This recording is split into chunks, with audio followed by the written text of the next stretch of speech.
pradžių viskas taip, tuose konfliktuose viskas vystosi taip keistai. Toje pačioje Ukrainoje, pažiūrėkit, pačioje pradžioje šitą moteris galėjo sustabdyti ranką tanką. Buvo tokie. Senelis galėjo tanką sustabdyti, ištraukti tankistą iš liūką ir sakyti, paklausti jo, kur tu šaudai. Tu į karą užėjai šaudyti. Sūnui būdavo gėda. Sirijoje panašiai vystėsi šitą, bet tačiau po metų jau 2011 metais šitą ir 2012 metais, kai jau suformavo tą nacionalinę šitą koaliciją, jau buvo suformuota Stambulė būtų. Pradėjo šitą Turkiją, kur nesikiša kitų valstybių reikalus ir buvo suformuota ta koalicija. Tas jau įgavo nebesutaikomą nacionalinę pilietinio karo pobūdį. Ir pilietinis karas ten įsisiūbavo jau nebejau kas. Ginklai, pinigai, čia jau ėjo upeliais. Dabar suinteresuoti asmenys, kas tokie buvo, tenka destabilizuoti padėtį. Pirmiausia, Kataras. Kataras nori Saladoje perkelti. O tokia mažyti, šlykšti ir labai daug pinigų turinti valstybėlė. Tai tokia maža, mikroskopinė, kad ten Satanovskis atrodo sakė, kaip ją nebombarduoti, vis tiek pataikysi į Amerikos bazę. Nes bazė yra pati didžiausia šitą vidurio rytuose. Tai va, bombarduoti neišeina juos. Tai jie ten ir elgėsi šitą taip. Ir Kataro ausės visur lindėjo, visos šitos šitą. Ir Libijoje, ir Egipte visos šitos tušmose šitą. Jie visada mokėdavo. Kita Saudo Arabija, tai aišku, šitą irgi dalyvavo aktyviai. Taip jau buvo, iš pat pradžių buvo pasakyta 2011, dar darots šitą rugsėjį, Pentagonė jau kalbėjo. Mes, aišku, padarysim tvarką, bet apmokėti turės vietiniai šalys. Tai yra Kataras, Saudo Arabija, viskas. Tai jie taip ir darė, pinigais iššėrė. Ir trečias dalykas tai Turkija. Čia artimiausios šalis, kurios kaimynės ir labai stengiasi šitą tą Siriją padaryti tokią, kokia jį dabar yra. Šiaip Sirija pati, kaip patys žinot, šitą yra viena iš seniausių valstybių pasaulyje žinoma. Egipto šitą Eufrato tarpo prie to valstybė, ten kultūrų, šumerų dar atsirado.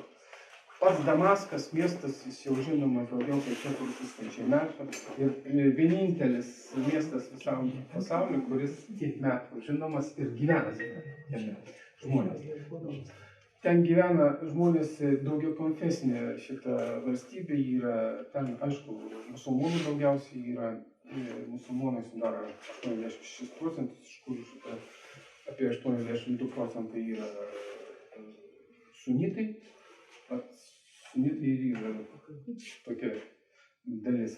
Paskui šitą kiti alavitai yra, krikščionių 10% yra, paskui stačiatikių ir Sirijos. Ir kadangi tautų taip pat ten daug yra, šitą Sirijos arabai yra. Žydai. Aramėjų yra, bet ne tiek daug. Ten procentai yra. Tie aramėjai menkas procentas šitais nesidaro, ne 1% įsikėlė už Golano aukštumų šitą ir jie ten puikiai gyvena šitą. Bet daugiau yra kurdai. Kurdai sudaro visai didžiausią dalį. Ir jie šiaurėje išsidėstę yra šitą ir tai yra svarbi jėga. Svarbus poveikio šitą, kaip sakant, priemonė Turkijai. Nes Turkija visada šitą elgėsi taip. Ir šitą armėnų yra, turkmėnų, kazachų. Tokia sudėtis maždaug. Ir aišku, jeigu valstybė normali, problemų nekyla kurį laiką.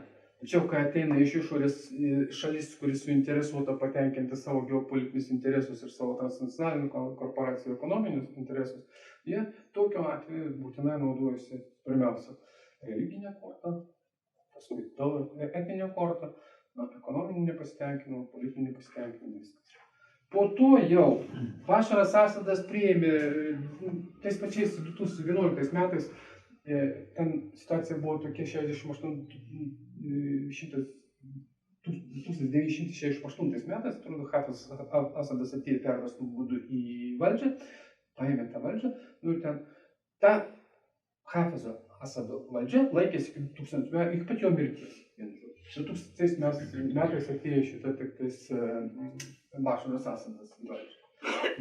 Ir aišku, nepasitenkinimas buvo dėl to, kad ta Baas partija visą laiką valdo, Tai BAS, tai ta, žinoma, socialistinio arabų atgimimų partija. Taip jie vadinasi, ta partija. Ir paskui į visus postus dažniausiai būdavo skiriami alavitai. Būtent ta mažiausia musulmonų dalis, kuri ištikimiausiai yra Asado šalininkai, kuri daugiausiai gyvena toj pusėje Latakijoje, ten, kur dabar yra Rusijos karinės pajėgos. Na, aš po to nepasitenkinimą. Asadas 11 metais jau jis tada pasirašė, tai jis apie, kad šitą įvedama daugiapartinė sistema. Gerai, darom taip. Kaip jūs norit, daugiapartinė. Rinkimus darom. 12 metais paskelbė. Darom rinkimus. Kokius norit. 12 metais rinkimai įvyko, prezidento rinkimai. Buvo kandidatų, viskas, bet jau kariaujanti šalis. Tačiau dėja vis tik šitą opozicijos neįtikina tas Asado žingsnis. Ir nežiūrint į tai, Asadas laimėjo, surinko 86% balsų, nu, nežiūrint, bet Jungtinės Amerikos valstybėms ir šitą NATO valstybėms jis buvo trūkdis, todėl šitą bet kokie skaidrus rinkimai, bet kokia demokratija jiems nerūpi. Asadas turi išeiti ir vienintelis buvo visų jų atsisakymų bendradarbiauti, politinį dialogą vesti su šalim, daryti. Pagrindas buvo Asadas, tai nebegali. Čia Asadas tai buvo šita ta priežastis, kuri trukdė Saudo Arabijos karaliukams ir šitą Katarą. Jeigu pažiūrėti tas pačias valstybės, pavyzdžiui, Sirija yra labai pasaulietiška, labai pakankamai liberalaus valdymo forma. Jeigu pažiūrėti tą pačią Saudo Arabiją, ten karaliai niekada nesikeičia. Ten galvas kapoja, viešai nuplaka, už opoziciją parašysi, ką nors apie karalių, šitą tave gali į kalėjimą. Ir tas pats ir Katarija yra viskas šitą. Todėl palyginus, ar demokratija, žmogaus teisės gali būti priežastim Sirijos vyriausybei teisėtai nuvesti, tai akivaizdžiai yra. Jokios priežasties nėra. Tačiau, kaip sakoma, NATO valstybėms ir šitą Jungtinės Amerikos valstybėms, kai jie nori valgyti, jiems nerūpi. Jie valgo viską.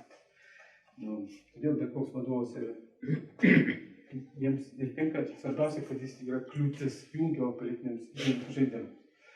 Šiuo metu dabar ta situacija tokia yra, šitai jau 4 metai vykstantis pilietinis karas. Jis baisus.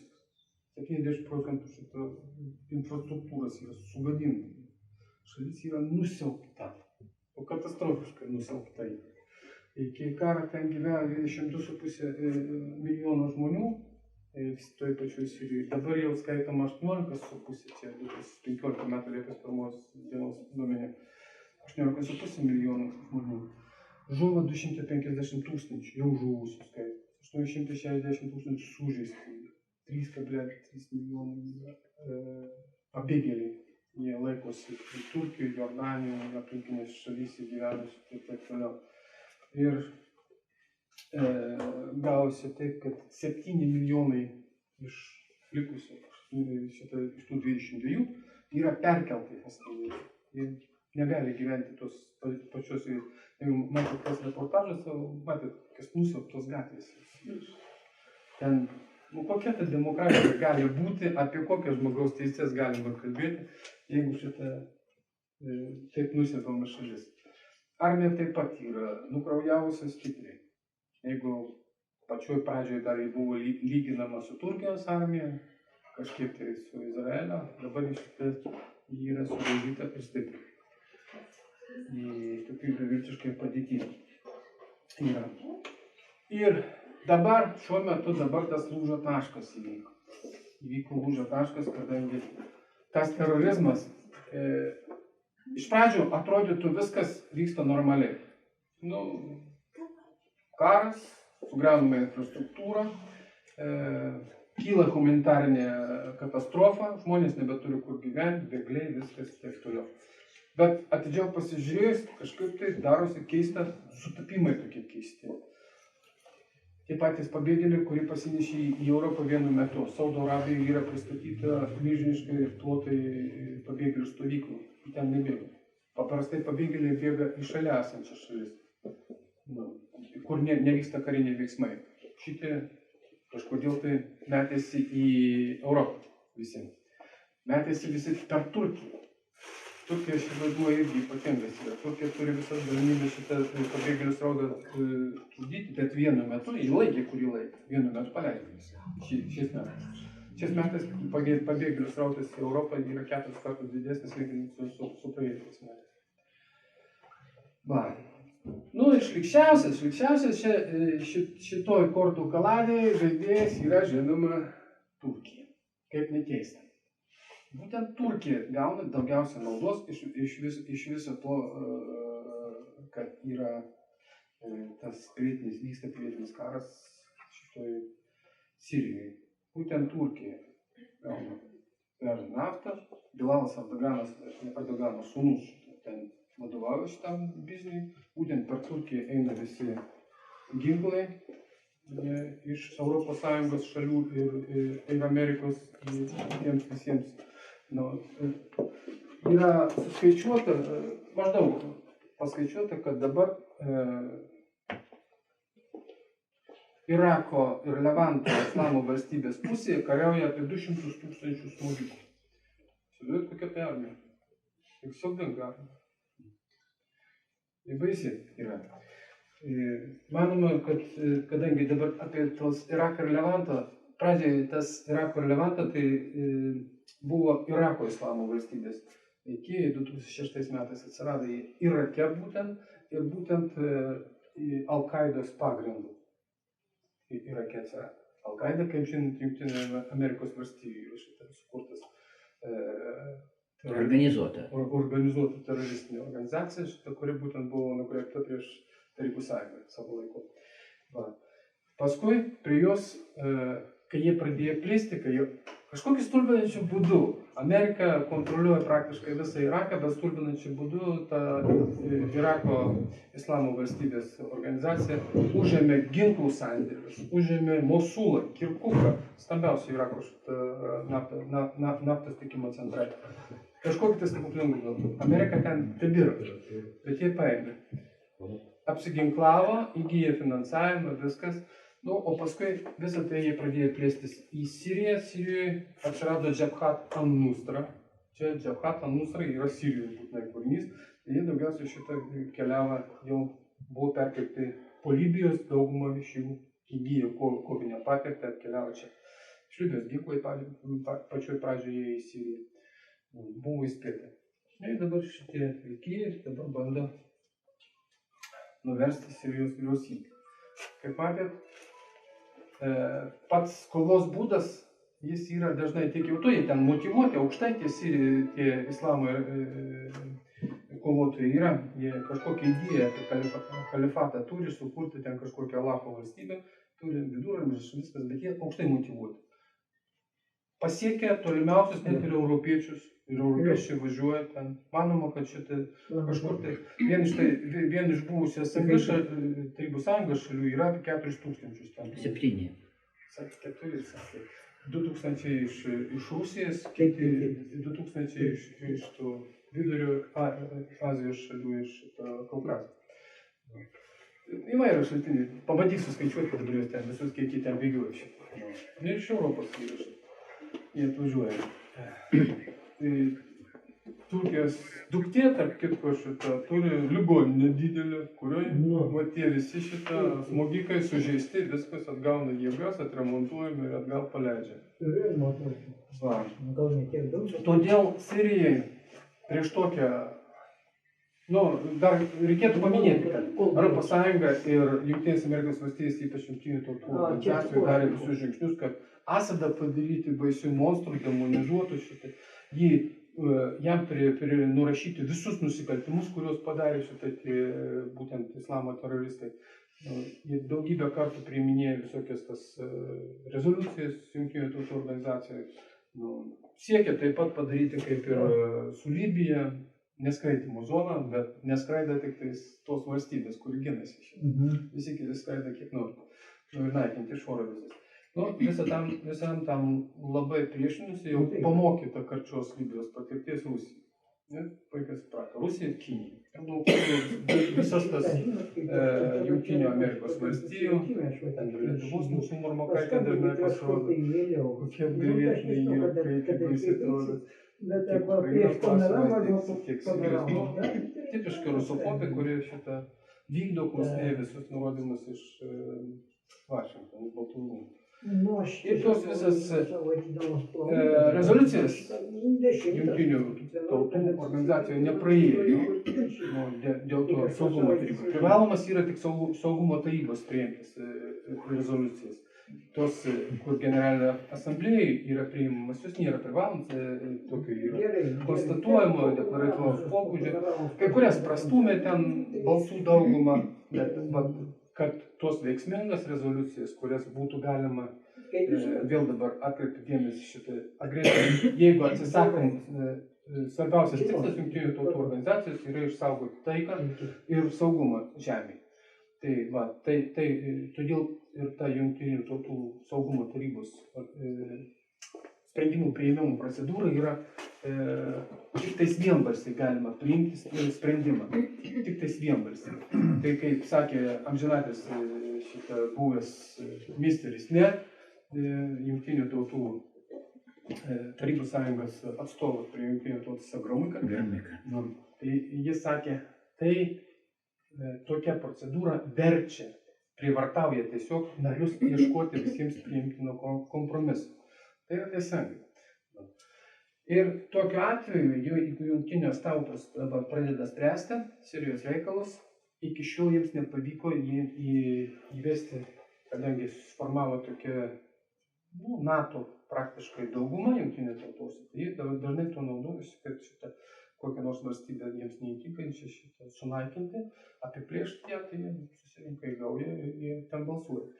Tai vat Jungtinių tautų organizacijos saugumo taryba yra ta vieta, kurioje nepraeina ta dauguma. Ir ją labai puikiai kol kas naudojasi Rusija ir Kinija, ir jai pasisekė nuo agresijos tiesioginės apginti Siriją ilgą laiką, jau 4 metus. Bet dabar jau panašu Jungtinės Amerikos valstijos nusispjūvė į tai. Tai va, sankcijos, ekonominis karas, kas dabar šitą, iš visų sankcijų 96% sankcijas įvedinėja Jungtinės Amerikos valstijos ir NATO valstybės. Iš visų įvestų sankcijų. Nes sankcijos yra neteisėtos, jos gali būti įvestas tik tokiu atveju, kai pradedama taikinimo procedūra, jeigu valstybė nevykdo, sakysim, Jungtinių tautų organizacijos saugumo tarybos priimtą sprendimą, jei taikomas sankcijas, vėl sprendimą reikia priimti. Ir tik tokiu atveju gali būti taikomas sankcijos. Visos tos sankcijas, kurias taiko Rusija, Europos Sąjunga, Jungtinės Amerikos valstijos, visoms pasaulio valstybėms, vis jau neteisėtas tarptautinės teisės požiūriu šitą yra pažeidimas, baisus pažeidimas. Sakau, dabar viskas krypsta į tai, kad Tarybų sąjunga išnyko, kad Jungtinės Amerikos valstijos, kaip ir įprasta kapitalistiniai sistemai, naudojasi savo dominuojančią padėtį. Tai va, tokių sankcijų nebuvo įvesta, tai jos vienašalės įvedė sankciją visas įmanomas. Kas juokingiausia, ir Europos Sąjunga įvedė sankcijas uždraudžiančias, sakysim, eksportą Sirijai ginklų ir kartu leido eksportuoti ginklus tai nacionaliniai opozicinių revoliucinių Sirijos jėgų koalicijai ir visoms kitoms. Net kitos. Džabhat al-Nusra ir Irako ir Levanto organizacija šitą uždraudė, teroristinė eina, bet Erdoganui Turkijai nusispjavė. Jie ten veža, svarbiausia, kad Erdoganas ima didelį $10-15 ima už barelį naftą iš Sirijos ir Irako užgrobtų teritorijų, veža pas savęs. Ta nafta keliauja tanklaiviais, ne kur kitų Europos Sąjunga ir šitą Jungtinės Amerikos valstijas. Ir gaunasi taip, kad šitie kovotojai koalicijos Jungtinės Amerikos valstijas plėšia Siriją. Plėšia Siriją ir iš tų pinigų ją pačią bombarduoja ir maitina tuos teroristus. Tokia schema yra. Ir dabar gavosi dabar ta situacija, kodėl įsiuto visi. Visus metus, nuo praeitų metų, Jo, iki praeitų metų 2014 metų birželio mėnesio Irako Levanto organizacija, ta Džabhata Nusra ir visas kitas opozicinis, turėjo tik 35% teritorijos Sirijos užsienio. Per metus, kai įsijungė į kovą su Irako ir Levanto teroristais Jungtinės Amerikos valstijos ir kitos NATO didžiosios valstybės šaunuolis, demokratijos gynėjais, jie išplėtė iki 75% teritorijos. Na, kaip taip galima kovoti? Jie kovoja su teroristais, o šitie užima dar daugiau teritorijų.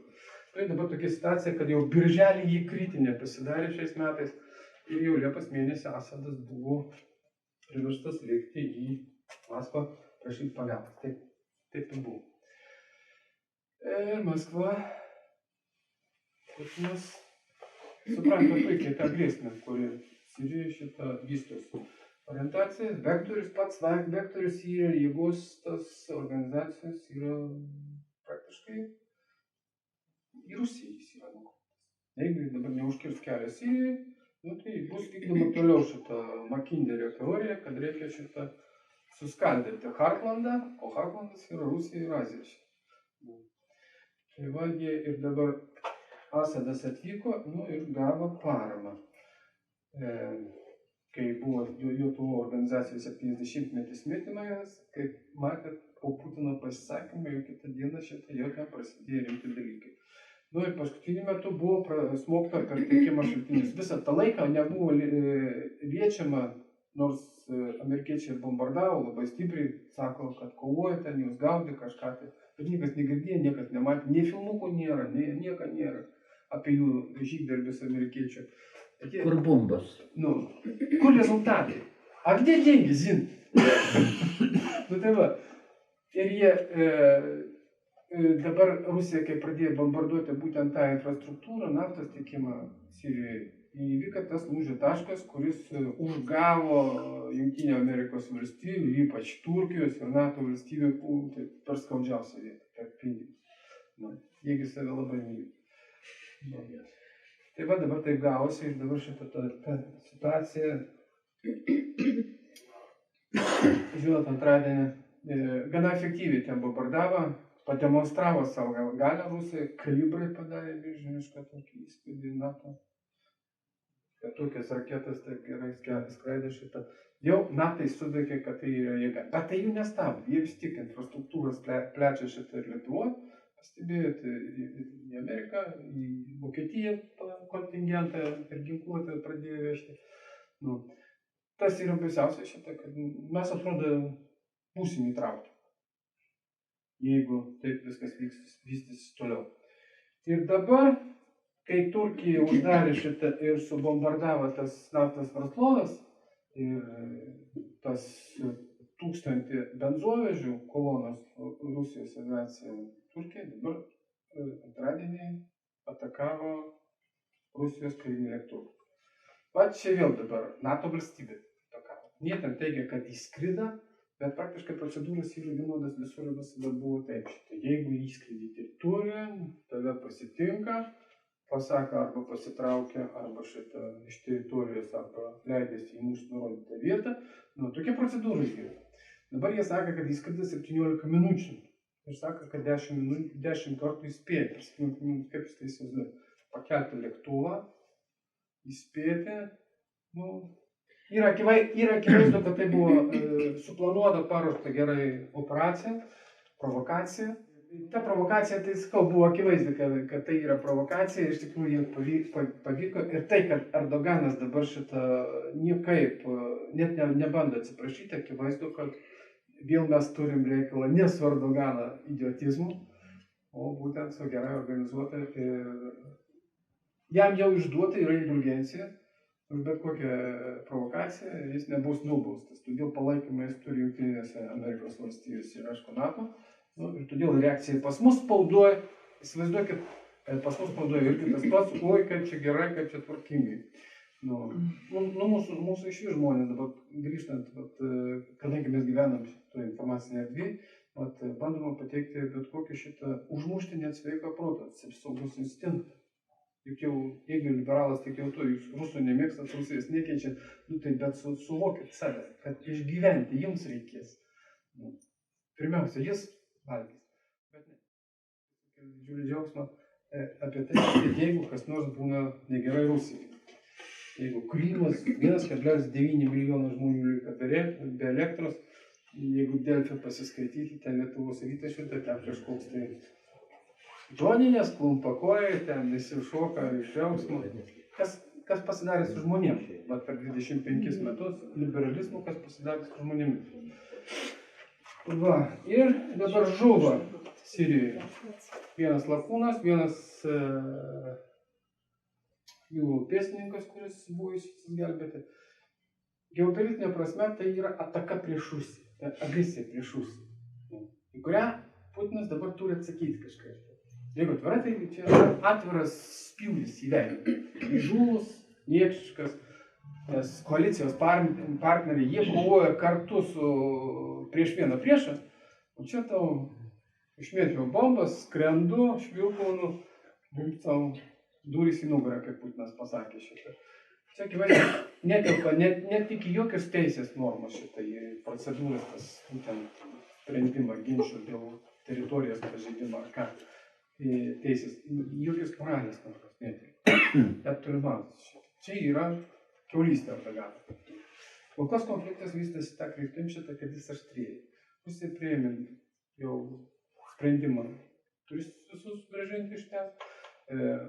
Susiekimo aviacijas uždaryti, bevizį šitą režimą su Turkija atšaukti. Medvedevas davė nurodymus presuoti visą turkų verslą Rusijoje. Teisingai, man atrodo. Krymas, atrodo, irgi atsisakė visų šitą, priėmė sprendimus kažkokius šitą, priimti prekes iš Turkijos, po ten yra nemažai. Atrodytų situacija tokia, bet yra pakankamai pesimistiška, jeigu taip vystysi toliau šitą. Vienas, Turkija ir NATO turi didžiulį kozirį, nes praktiškai, kaip sakiau, šitą Asado armija yra nukraujavusi stipriai, nusiaubta. Jie dabar praktiškai kariauja šaudmenim, ginklais tais, kurios pristato šitą Rusiją. Rusija jūs gali pristatyti tik per Bosforą ir Dardanelus sąsiaurius. Oro dar gali pristatyti. Oro gali pristatyti per Iraką. Irake priešlėktuvinė gynyba amerikiečių. Jie bet kuriuo metu gali irgi tą reikalą uždaryti. Bosforą ir Dardanelus pagal Montrejo sutartį yra tokia tarptautinė konvencija buvo 36 metais. Buvo nustatyta, Stalinas labai norėjo, kad šitą Tarybų sąjungoje būtų padarytas išimtis, jos nebuvo padarytas, net ir 52 metais bandė ją pakeisti, bet šitas Stalinas nepavyko. Tai ten nustatytas toks, kad šitą nejudusios jūros laivai, kariniai, prekybiniai gali plaukti kiek nori šitą, bet nejudusios jūros laivai gali šitą įplaukti kariniai į Juodąją jūrą per Bosforo sąsiaurį tik 21 dienai ir per tą laiką išplaukti atgal ir neviršyti bendras tonažas 45 000. Bendras tonažas neturi visų karinių laivų nejuodus jūros. Bet, yra bjaurus dalykas čia. Jeigu Turkija pagalvos, kad Juodosios jūros baseino šalys gali grėsti joms kažkokią, kelti karinę grėsmę, dar kažkokią, jos gali uždaryti. Taip, kad dabar kreiseris Maskva, ten, kur stovi šitą prie Latakijos, jam gali būti atsakyti, praplaukti, jis turės vėl keliauti aplinkui. Kaltis yra tokia. Visas tiekimas vyksta šitą būtent taip, šitą laivais tiekiamas daugiausiai šitą diskusį į tą Siriją iš Rusijos. Ir, patys matot, dabar Rusija įlindo į tą teisingai, gerai. Čia taip ir turėjo būti. Čia yra teisingas šventas reikalas, viskas taip turėjo būti. Čia įlinda į žaidimą, kuriame žaidžia komanda. Visa komanda žaidžia prieš Rusiją. Dabar sudėtinga. Norisi tikėti, kad Putinas sakė, prieš pradėdant tą operaciją, sakė, kad mes просчитали все возможные варианты. Сирийский. Taip jis sakė. Visas grėsmės paskaičiavę. Gerai, kad taip ir bus. Geriausia yra tai, va dabar nukreipimas yra toksai šitą. Šiaip, jeigu laikytis tarptautinės teisės normų tų visų ir įstatymų tos viskas šitą, tada galima įspręsti labai paprastai visiems priimtinu būdu. Mes, visus pasaulis paskelbė Irako ir Levanto valstybę, teroristinę organizaciją, visus su jiems profiliuotus. Tai yra lengvai uždaryti jie finansavimo kanalus, teikimo kanalus, viskas šitą, imtis priemonių su bet kokiom kontoros, kuriuom bendrauja šitą. Tai čia Turkija pirmoji turėtų eiti į sankcijų sąrašą. Bet, kaip žinom, dabar šitą po to, kad taip sąjungos nebelika, Amerika lika viena žaidėja, tai dabar visą tą 25-metį, 4 amžiaus žaidė būtent iš galios ir melo pozicijų. Kada nori, tada šitą pažeidžia įstatymą, tarptautinį teisę. Vat dabar kiek toli eis, man toks susidaro įspūdis, kad jie jau pasižiūrės ką. Nes kol kas šitą sakau, kaupimas tų visų armijų, tų visų ginkluočių aplink Rusiją kelia tokią neramią mintį, kad jie ištingai nusiteikę visus indienus gyvenančius aplink Rusiją paaukoti. Užsiduokit savo klausimą. Kokie indienai esame mes? Tai dabar šitą tikėkimės, kad to nesveikas protas neturės, kadangi Rusija vis tik branduolinė valstybė. Jos atsakymas gali būti toks, kuris jau. Bet kai neturės pasirinkimą, tai visai gali būti. Atsakymas gali būti. Nežiūrint į tai šitą. Kad Rusija neužsiminėja genocidų niekada per visą savo istoriją civilių gyventojų. Tai išimtinai vakarų valstybių, šviesiųjų vakarų know-how. Jie visada, kur ateidavo, žudydavo visus iš eilės 100,000 milijonų. Todėl šitą, kai neturės pasirinkimo, visko gali būti. Tokis labai optimistiškas. Su Sirija. Jeigu klausimų yra, atsakysiu. Apie cheminį ginklą. Ar panaudoja Asadas cheminį ginklą, ar ne? Čia vienas dalykas buvo gerai. Čia iš karto. Visus tos nusikaltimus, kaip sakiau, šitą visus bandė prirašyti Asadui. Huloje buvo dar 2012 metais šitą buvo nužudyta apie 100 žmonių ir visi, iš karto tą progą įvedė sankcijas iš karto nužudytus. Asadui išplėtė ratą, ten dar kažką, tai ekonominės sankcijas įvedė. Po metų paaiškėjo, kad ten tų džiaukat Anustra darbas yra. Bet sankcijų neatšaukė. Tai dabar su cheminiu ginklu Sirija buvo sukaupusi, kapinas Asadas buvo sukaupęs žymės atsargas cheminio ginklo. Ipritas, Zarina buvo sukaupęs. Jo buvo labai daug. Ir tai buvo proga, Jungtinės Amerikos valstybės, ten visada kažkaip tai randa. Žinai, karo vienoje vietoje buvom ir stebėjomės, yra tokių žmonių, kurie gali apversti bet ką, pastatyti bet kokioj poziciją ir padaryti iš tos, iš balto juodą ir iš juodą baltą. Tai va, Jungtinės Amerikos valstybės būtent pasinaudoja tą, kad yra cheminis ginklas pasaulis. Organizacija, ta tarptautinė, kuri šitą užsiima cheminio ginklo naikinimu, patikrina visus mėginius, viskas buvo nustatyta, kad tai ne Asado ginklo. Asado ginklo visi apskaičiuoti buvo puikiai ir saugom buvo. O tai yra būtent šitą klausimas, į kurį nenori atsakyti. Būtent Jungtinės Amerikos valstybės. Malaizijos Boeingą numušė, visas katastrofas per mėnesį ištyrė, o šitą tyrė tai tikrai. Tai va, Asadas prie to neprisidėjo. 2 kartus buvo panaudotas tas ginklas. Vieną kartą buvo panaudotas Guto liktai šitą ir ten žuvo 17 Asado kareivių, tai akivaizdu, kad šitą Asadas savo kareivius nebūtų jau naudojęs. Sakysim, kad jis toks niekšas ir savo kareivius nudavė. Bet strateginių požiūrį ten iš prasmės nebuvo šaudo cheminį ginklą.